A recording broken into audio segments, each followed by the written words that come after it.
Krajem Drugog svjetskog rata na nebu diljem svijeta piloti su počeli prijavljivati nepoznate leteće objekte. Amerikanci su mislili da su to Njemci, Njemci su mislili da su to Amerikanci, Rusi i Japanci nisu znali što da misle, ali jedno je bilo sigurno. Ti nepoznati leteći objekti su dobili svoje ime. FOO FIGHTERS.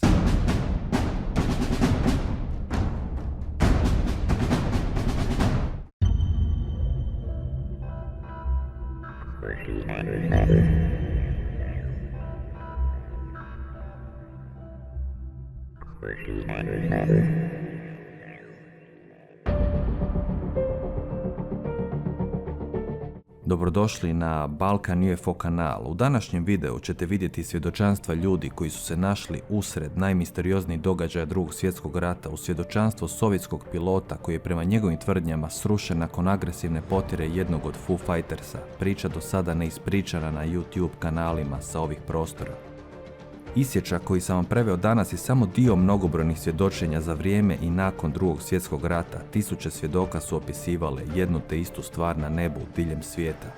Tako da udobno se zavalite, pogledajte isječak iz dokumentarca koji sam preveo za vas i vidimo se uskoro.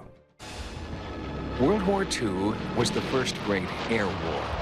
Weapons of mass destruction were airborne, and technology was moving forward at an unprecedented rate. Axis and Allied powers were constantly on alert for the latest secret weapon. Germany had the V-1 rocket. England had advanced radar, an unblinking eye in the sky. And America was hard at work developing the ultimate weapon, the atomic bomb. And, says research scientist Richard Haynes, the belief that the other side could have developed just about anything may have concealed the largest mass UFO sighting in history. There were sailors on ships, there were GIs on the ground in artillery battalions, there were German soldiers on the other side of the line. People from all sides of the war were involved and reported the same thing. Pilots described them as seemingly guided balls of light. Bob Leroy, a member of the 11th Airborne in New Guinea, remembers his first sighting of the mysterious craft. Suddenly I saw this ball about this size, that thing there about 3 feet in diameter, following this Japanese Betty bomber. And it started changing colors. I thought I had seen a new secret weapon. I had to agree with the rest of the guys because that's what they all thought it was. They didn't know any better, and nobody had ever heard of a UFO in '44. They were spotted around the world and became known as FOO FIGHTERS, from the French word for fire. According to Haynes, who has investigated hundreds of newspaper and eyewitness accounts, the descriptions of the FOO FIGHTERS are disturbingly alike. Pilots would report glowing, luminous balls of light that would come up from the ground, often orange or red, anywhere from 1 foot to 6 feet in diameter, would accelerate up to their altitude and then level off very quickly and then stay beside the airplane. They would fly either singly or in pairs or in trio or 4 objects, oftentimes in rigid formation, which is important. And all of these flight dynamics point in one way or another to a fairly high intelligent level of guidance. Robert May was the tail gunner on a B-24 for the last 2 years of World War II. He vividly recalls a dangerous top-secret mission to drop guns and ammunition behind German lines. But it wasn't the nature of the mission that has stayed with Robert for more than a half century. It's what he saw up there. I spied something out there. It was kind of bright. Didn't know if it was an aircraft or what it was. I'd say it was probably traveling at a fairly decent speed, maybe 200 miles an hour, 300 miles an hour, and it was coming toward us, but it was coming in a bright light. That's what made it so odd that we could not identify, because we all knew exactly whatever enemy aircraft was there, we knew what it was. It was very easy, because that's one of the things we learned real quick like. The Allies thought it was the Nazis that it was the Allies. Then the fireball showed up in Japan. And here, from the November 1944 issue of the New York Times, is a very interesting case of a B-29 flying over Japan, and the flight crew saw several FOO fighters. Intelligence services for both Allied and Axis forces were hard at work trying to figure out where the FOO fighters were coming from, says Mark Birdsall of UFO magazine. British intelligence was interested as well. They've released reports. They tried very, very hard to put a category on it, to classify it as a night fighter or an enemy bomber or something other than that, but it proved useless. They couldn't do it. To this day, no one has figured out what they were or who made them.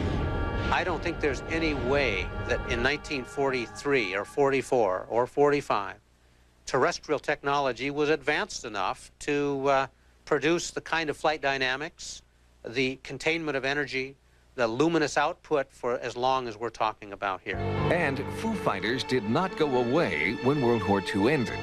Military pilots reported seeing them during the Korean War.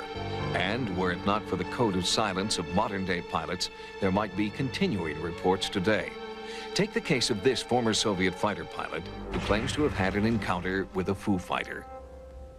I gained the altitude of 3,900 meters, and I saw a ball in front of me about 20 degrees to the right.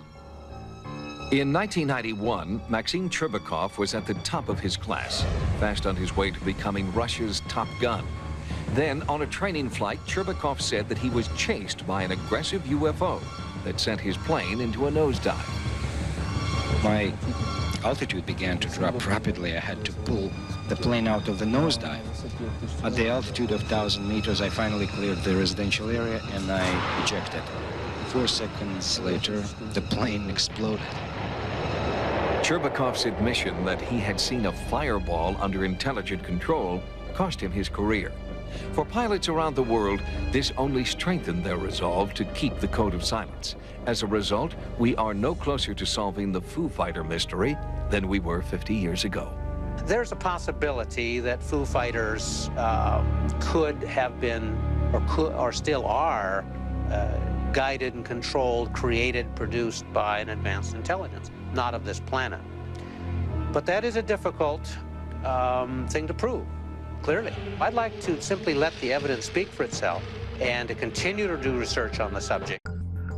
Malo je poznata činjenica da su piloti ove pojave zvali Foo fucking fighters. Mislim da vam englesku riječ fucking ne moram dodatno prevoditi. U više navrata piloti su pokušavali oboriti ove misteriozne letjelice, ali bez ikakvog uspjeha. Iako svjedočanstvo sovjetskog pilota govori drugačije, za vrijeme Drugog svjetskog rata nije zabilježena agresivnost i neprijateljsko djelovanje ovih nepoznatih letećih objekata. Fotografije koje upravo gledate su autentične fotografije pilota koji su uspjeli fotografirati ove letjelice koje su ponekad letjele u formacijama odmah u same avione. Ovi događaji su izuzetno jako važni jer možda dokazuju postojanje visoke inteligencije i tehnologije koja nije sa ovoga planeta. U modernim vremenima često nismo sigurni da li su NLO-i možda tajna vojna tehnologija, ali ovi događaji su se odvijali za vrijeme Drugog svjetskog rata, kada nije postojala niti približna tehnologija koja bi mogla objasniti ove letjelice. I iako postoje snažne indicije da su Njemci tajno razvijali fantastično oružje, a letjelice, to ne može objasniti ove pojave, jer za vrijeme rata Njemci su jednako prijavljivali viđenje ovih objekata kao i ostali sudionici rata. Sve njemačke letjelice su bile izrađene od metala i nisu bile ni približnog izgleda kao Foo Fighteri. Još jedna važna činjenica stoji. Ako je to bila tajna njemačka napredna tehnologija, zašto jednostavno nisu iskoristili i preokrenuli rat, jer toliko napredne letjelice bi lako očistile nebo od neprijateljskih aviona na nebu iznad Europe? To se naravno nije dogodilo. A ako se sjećate, na kanalu sam objavio nekoliko videa jako sličnih, ako ne istih pojava od kojih su se mnoge desile na nebu iznad naših država ovdje. NAJVEዓ incident, let između Zagreba i Beograda gdje su nakon potjere za sličnim objektom života izgubili dvojica pilota MIGA-21 jugoslovenskog ratnog zrakoplovstva. Pa recimo fantastično svjedočanstvo pilota Suada Hamzića i slučaj sa otoka Paga gdje smo imali snimku policijskog radija policajaca koji su svjedočili vatrenim kuglama na nebu. Čini se da ove pojave nisu nikada niti nestale nakon Drugog svjetskog rata, samo smo ih prestali zvati Foo Fighterima. Ono što je zastrašujuće je to da svjedočanstva o ovakvim i sličnim pojavama sežu duboko u ljudsku prošlost. Smiješnim pokušajima su ove pojave bile pokušane objasniti za vrijeme Drugog svjetskog rata, masovna halucinacija pilota, borbeni umor, to je stres od borbi i rata, refleksije kristala u zemljenoj atmosferi itd. itd. Znam što su neki od vas odmah pomisli, ali za divno čudo meteorološki baloni nisu spominjani, što ne znači da su ostala objašnjenja imala ikakve logike.